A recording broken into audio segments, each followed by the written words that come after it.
Yes, please. Okay, it's on now. Why you don't listen that much? Keep saying, that we need to take care of the environment. And in fact, the theme of this workshop is the healing forest, healing the forest. And it relates directly to the fact that the forest are being destroyed at a rate which we don't appreciate. If one takes advantage of the Blanchette's Road, for instance, and the state can bear this out, between 1986 and the present time, a lot of what you see along the Blanchette's Road that looks like forest is not really forest, it's lateral, secondary growth, right? Most of the forests have been destroyed on that roadside. And the place looks green now, but if you if you try to walk, you can't walk through most of that forest, you can't walk through. It's what is called secondary growth in botany or lateral in local parlance. And that is not the natural forest. In the natural forest, you can walk quite easily because there's very little undergrowth. The canopy, the shade from the canopy prevents the growth of most plants in that sort of environment. And the animals browsing and take care of, keep all those things under control. So you can walk on the day quite easily. So you're flying over from Tobago and you're seeing the whole northern region is green. But if you look closer, it's not really green. It's green because of bacano and buffalo that bring, right? And these things clean up very quickly when the forest is destroyed. So there's a semblance of vegetation. But in fact, the natural forest, the true forest that has the wide biodiversity, which one really needs, is not there anymore, right? If you take a walk along the roadside, you don't see the variety of butterflies you should have seen years ago, right? And these are things which we need to take note of, right? At the same time, while we are destroying them and consider them as bush, the foreigners are jumping on to the bandwagon, right? Corally, for instance, is being sold in capsules right now, right? Yeah, I'm not sure which company. A company called Liters Plus is manufacturing corally capsules, right? I think there's another product with corally and two other herbs that is being sold for diabetics as well, right? In the drugstores, these are being manufactured abroad, right? The noni is a tropical product, right? The guy who developed the noni product originally in terms of the American market was a guy who was doing research on pineapple in Hawaii, and that's where he came across the noni, right? Pariaco, cat's claw, there's not this particular video, but there's another video, the one we did in Tobago, the workshop here in Tobago. There's a slide of the cat's claw, which is presented, where Ricardo lives. Just behind Ricardo's house says that there are fields of cat claw. Well, it's called cat claw in the international herb trade. We call it crockshaw here in Trinidad, right? Or water vine. And there's several other local names, but the crockshaw, the very crockshaw here, is the same plant, Oncaria tomentosa, which is used in the international trade as cat's claw. And this is from South America. Pariaco comes from South America, right? And the Americans are valuing these things, and they're going in and they're exploiting it, they're buying up properties. They're doing all sorts of things. Millions of dollars are being spent annually by the herbal companies. The drug companies themselves are even trying to buy out the herbal companies, right? So it's a massive industry going on out there. Every day, if you go on the internet or you subscribe to some of those international herb magazines like Herbwalk, every day new developments are taking place. And quite unfortunately, we are not on the ball with what is happening, right? In fact, part of the reason why I have deliberately chose to do these things as well, actually. There are people who think I'm a millionaire right now because I'm doing these things. But I don't have to do these things. It's a sacrifice because it's a sacrifice on the one hand, and on the other hand, it's an attempt to let people know that, hey, we have something here that we need to value. Okay? If you don't value it, 10 years time, 20 years time, there will be nothing but torture and inheritance. This is our inheritance, and we need to take care of it. The foreigners appreciate that, right? There's a guy called Steve Foster, an American herbalist and researcher. In fact, the photograph that is used in the background here, right? He took this photograph, and in Friday's supplement, there's a photograph of him taking out photos in the Arima Valley. He came to Trinidad in 98, January and February, to do a workshop. He came to endorse the products of Nature's Way, which is one of the largest North American companies, or probably the largest North American company, herb company. He came to endorse their products. And while he was here, he grasped the opportunity to go in the forest with me. And he was so amazed by, we didn't even go in the bush, we went on the roadside. We must have gone about 1/8 of a mile into the forest at most along a little track, right? And he grasped that opportunity to the extent that having left the forest with medics and calculator, and one man here and a woman who has a remedy for snake bites. And he almost ended up being late for his workshop the night at holiday. He went to the workshop with the same clothes he was wearing in the bush, hot and sweaty, because he valued what we had out there. And he was just shooting photographs like crazy, right? And that's why we are considered just in the bush, right? There's a young American student called Kelly Warren who was here last year at the workshop we had. And she wrote me a letter. I don't have it on me right now, but she wrote me a letter. And, I mean, she was amazed, in her letter she just goes into the awe and the beauty of what we have here. She's back in Trinidad right now. Last 2 weeks ago, there's some American students who were here. And I had a workshop with them. And Ricardo was there on that workshop and Margaret was there on that workshop. And I was able to pay Ricardo and Margaret $100 each for just 1 day's work. Right? Because they were willing to pay for what I have to offer. Right? And the thing is, we don't appreciate what we're doing. Right? I offered this workshop at $2,500, which works out to what, $400 US, that's about $400 US, right? If any American can get a workshop like this, $400 US, they have a giveaway at this point in time, right? And how much was spent at El Lorena last night? What does it cost? Anyone else? What does it take? The price of $200, $300, $500, $600. And Lorena was considered filled capacity. It came over live on radio and was going on last night even, right? I'm not blaming the people who are marketing Lorena. I mean, they're doing an excellent job. And we need to take example from what they're doing as well. But the point is that whether they have done that much marketing or not, with much less marketing, I'm sure that Lorena was going to anyhow. Good? I'm talking about, I'm not saying that they should not value what Lorena is saying and saying. What I'm saying is that Lorena just happened to be the source here right now. But there are all sorts of American singers who come down here and they may not necessarily have a message. And people would flock to this stadium or flock to this savannah to listen to these artists, and they would not pay cognizance to the local artists or to what we have here. And I'm saying the foreigners are the ones who are looking at what we have here and trying to exploit it or develop it for their benefit. I mean, you can't blame them. So I don't want you to exploit. You need to exploit. Huh?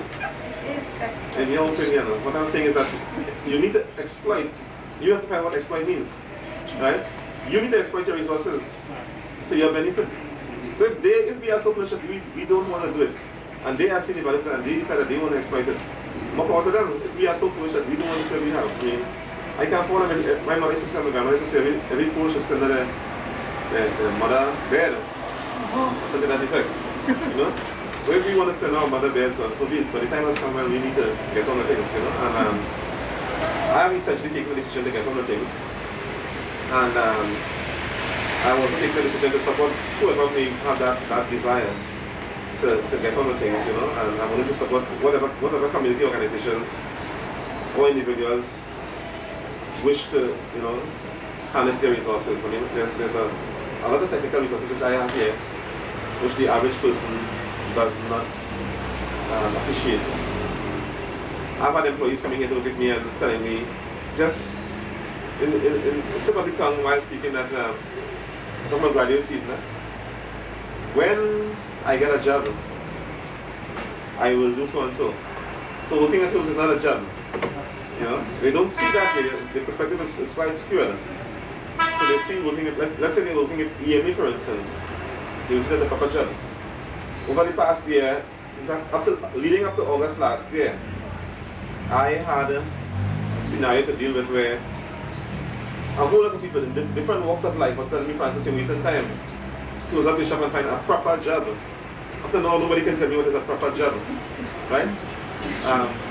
I have had to deal with, last year at the emancipation market, I witnessed a very interesting scenario where the EMA, that's the Environmental Management Authority,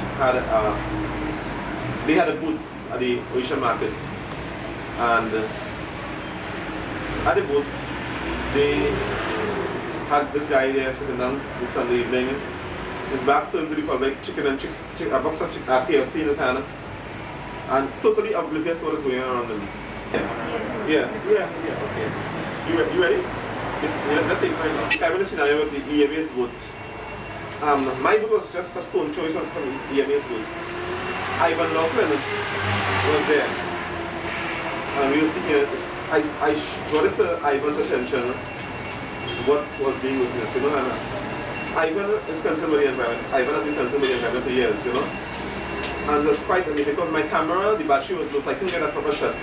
But I wanted to take about 6-7 shots in sequence of this guy, right? And the boots. And the probably, I don't know what I was going to do after it. I was probably going to send to the media or pick out the ad the state of the environment or something of this sort. But I mean, it was, to me, that represented what was happening in terms of the environment. I mean, if that is what the EMA represents in public, I mean, that's a sorry state of the environment. More than that, that fella has a proper job as far as the public is concerned, because he's working with the EMA. It matters not whether he is qualified, whether he's interested, whether he gets the position through graft and corruption, it matters not. But that is how the society, as the world society sees a proper job, as a nice shirt and tie, a jacket, a nice desk. You don't have to do anything. I worked at Forestry Division in 1991. Forestry was my last job before I started business. I had no desk, I had no chair. I used to just occupy way back at the final seat. And there was a running joke I used to have with these forest officers, because with these office foresters, I used to tell them, I mean, their designation is forest officers really. I used to always tell them that the problem with the forest and the environment in Trinidad is that we have too many office foresters and not enough forest officers. So people, I mean, I had a real hard time with my bosses because I used to have to report to the director himself, director of forestry. I was being paid as a checker. I was the only checker probably ever worked at forestry who had to report directly to the director of forestry. I mean, quite an amazing scenario because that's just how it was. We call it a reason. Now, so very often he may not be there, and somebody next in line has to act, you know. And they couldn't know how to handle me. They didn't know what to do with me because they were trying to give me some assignments to tell people on the spot, and I would give them the assignments in the morning. They have a report on the desk, you know, because it's not as if I'm not my guests, right? But the thing is that people are concerned very often in this society, about positions, about authority, about the appearance of what is being done as distinct from the substance of what is being done. And nobody really wants to do the work. Right? Which is the point I was making earlier, putting the workshop that people, people want, a lot of people are asking, well, is there a course that you give? Meaning, can we come in a classroom and sit down for 2 hours every day, and when you finish you get a certificate, so you can say you have a certificate in herbal medicine?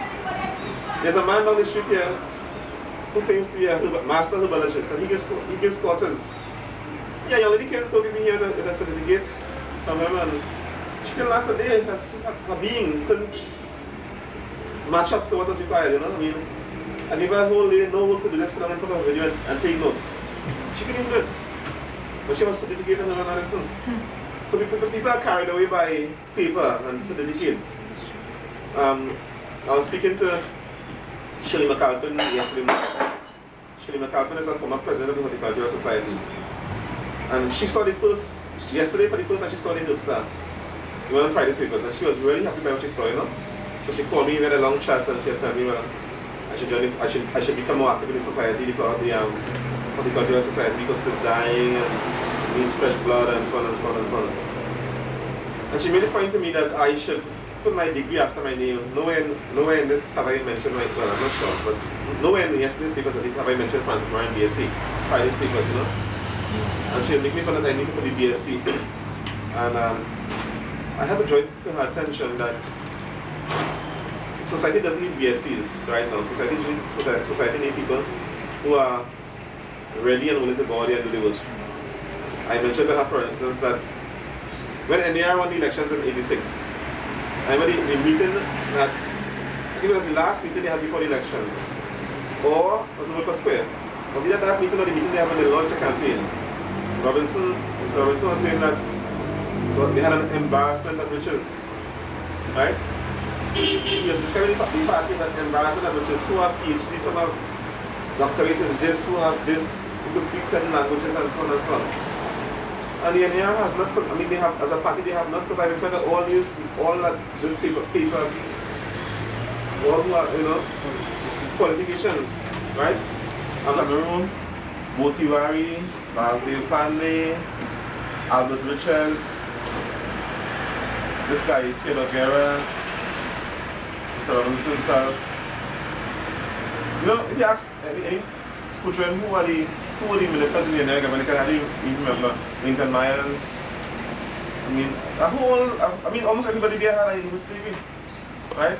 So I was saying to Shirley that I do not think that the whole question of this intellectual thing, I was saying is not necessary at this point.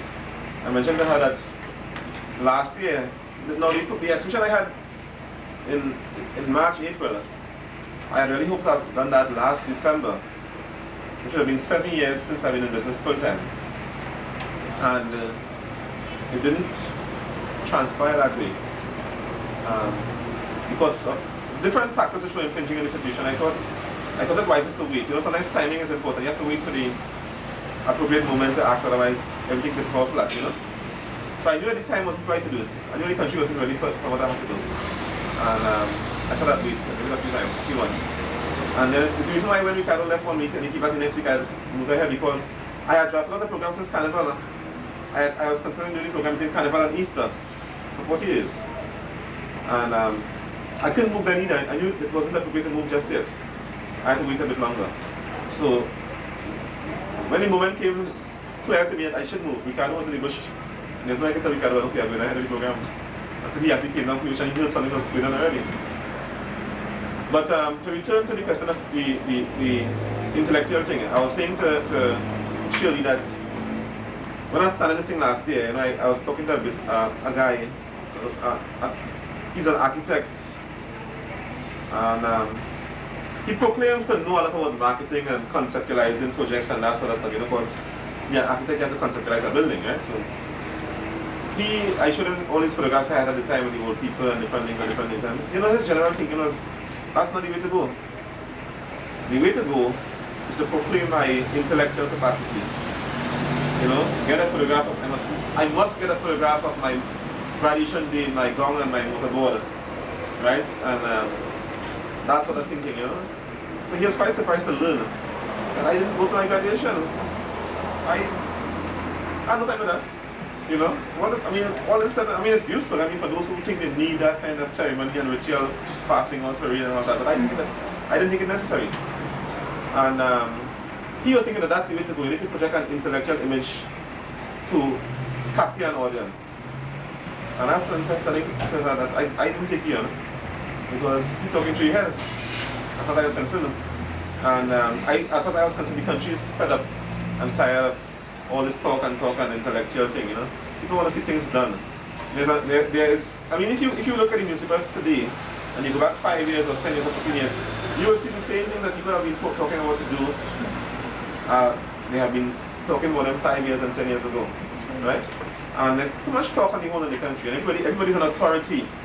Everybody knows what should be done, but who is there who's willing to go forward and say, okay, well, I am going briefly, I'm going to do what needs to be done.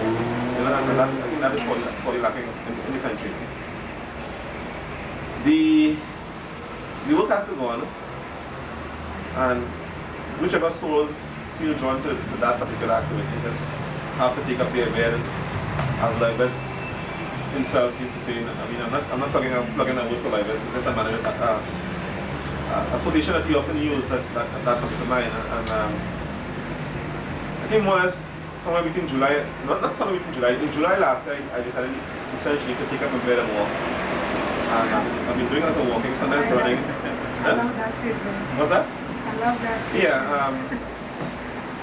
And if I may just recap some of the things that have happened over the years, some of the more noteworthy aspects. I've tried to spend more time out there with the older folks documenting. I went from one thing to the other. I was talking about the man, the fella, let me just recap a bit. Let's go back a bit to this guy, the architect. He was saying nobody wants to see all these old people. That's a stigma people don't want to deal with. Bush medicine, You know, people have this thing that bush medicine is bad. They want to hear the word herbs. Well, they hear the word herbs every day because it's herbs. That's their business. But there's this stigma still. They don't hear the word bush medicine. They don't hear the word bush doctor. As if something is wrong about bush being a bush doctor, right? Or using bush medicine. Everybody wants to have the things sanitized and packaged in a nice way to make it presentable. Which, as far as I'm concerned, is a denial of what we have, right? And he was saying that she shouldn't use this because it is old people, and I have actually done the exact opposite. So I've broken all the rules of marketing. I've had a couple of other people involved in marketing who came to give me advice, you know. And each time they speak to me, something inside is gnawing. I know, I mean, there's that grating inside. What are these people really talking about? They have all the answers for their authorities, you know. And you know, I had an old friend years ago, and he told me an authority, an expert. An expert is someone who can tell you quite clearly that whatever you want to do cannot be done until some fool goes along and does it. And that's how he defined an expert, you know. Someone who can tell you that whatever you want to do cannot be done until some fool goes along and let's do it. You know, and I guess some fool just had to go along and do it. So I was that fool in this instance, and I went ahead and I just decided I'm going to do it, you know, and I think I'm quite gratified by the results of what I've transpired so far. And can you pass me the NRA in the corner there, please? Actually, this NRA is something similar, actually. What? This piece of wood you see here, it's something called anari. It's the stem of a palm in the forest. January, the first Sunday in January, Ricardo and I and his wife Jennifer went up to Laja. And while at Sun Young, we got this, he gave me this anari. Oh, you know, he had a lot of them. You know, you have them. Right. So I took this piece of them, and I'm not sure when the actual concept of anari in 1999 came to mind. But somewhere along the line between January and February, I thought that was the symbol I should use for the whole program of activities which I'm doing, which relates to the healer and the environmentalist as a warrior. The healer has to take care of the sick, so he's fighting against disease, and the environmentalist has to fight against the destruction of the environment. So they're both warriors in that respect. In our instance, we didn't go to the environment and healing. Our mission statement here says quite clearly, we set out to create an awareness and appreciation of our environment through the use of herbs and to provide the finest level of service in the development, manufacture, and marketing of products for the benefit of human health. We don't always satisfy our objectives, but it is something to keep in view and to keep in mind and to work towards. And we are doing that, and this workshop this weekend was meant to tie in with the educational aspect of our mission. And it ties in both the environment and the herbs in the context of healing the forest and healing the healing forest. Okay? So as I said, Anari is meant to go on until the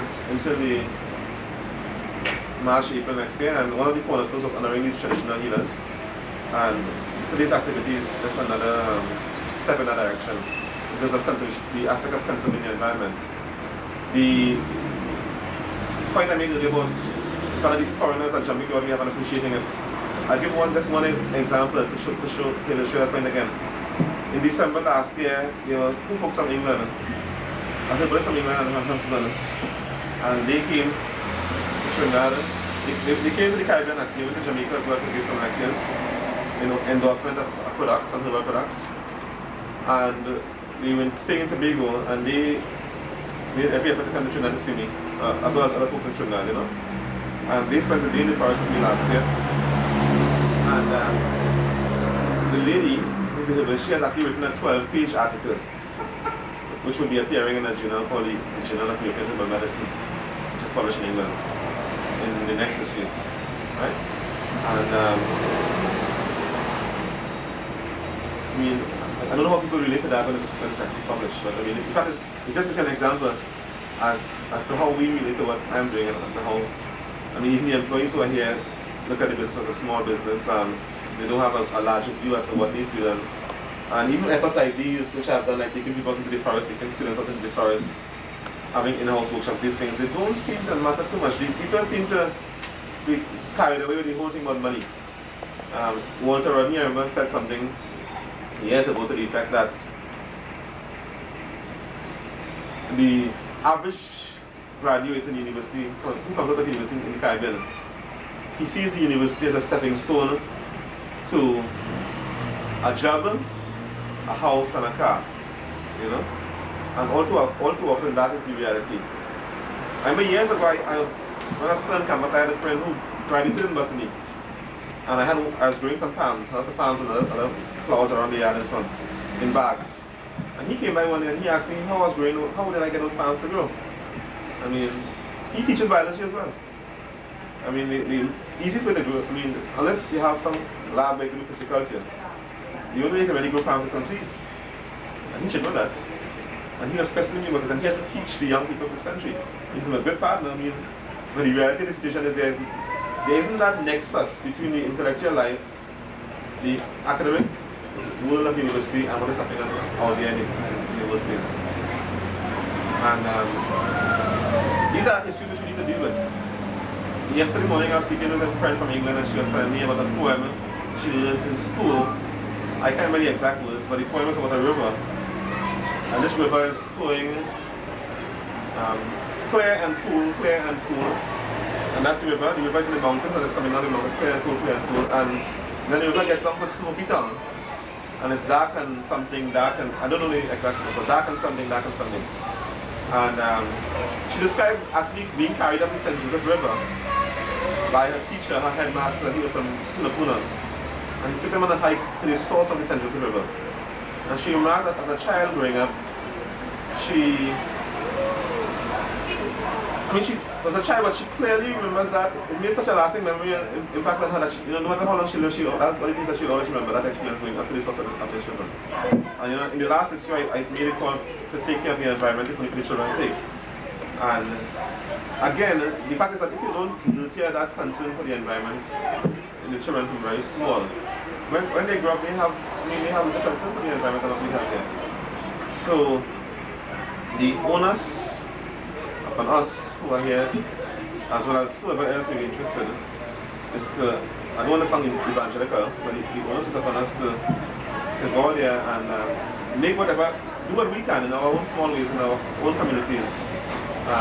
You in London, and you in Rancho Camaro, you in Nicomartin, you in Laja, you in Kumaka, wherever you are, do whatever little efforts that you can do. It could be your garden, your yard, your office even. Use that space. Because very often when we think about nature center, for instance, we think of a building. When we think of a building a large, 200 acres, 300 acres, but a nature center don't necessarily have, and you can have a nature center in your office. You can have a nature center without any buildings whatsoever. The whole concept of conservation and educating transcends space, it transcends race, it transcends ethnic conservation, it transcends all these elements. And these are issues that we need to address.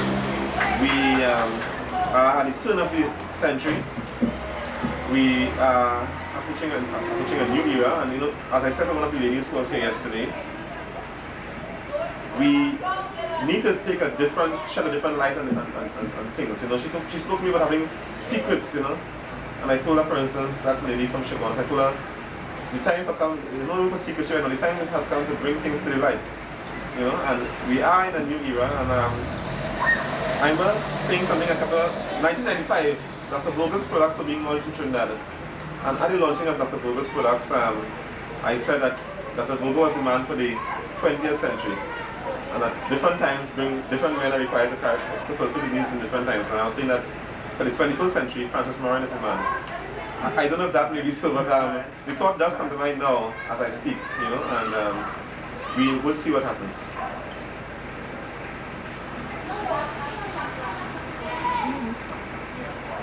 So if I may do a little mathematics, I think we have just about 124 days before the year 2000.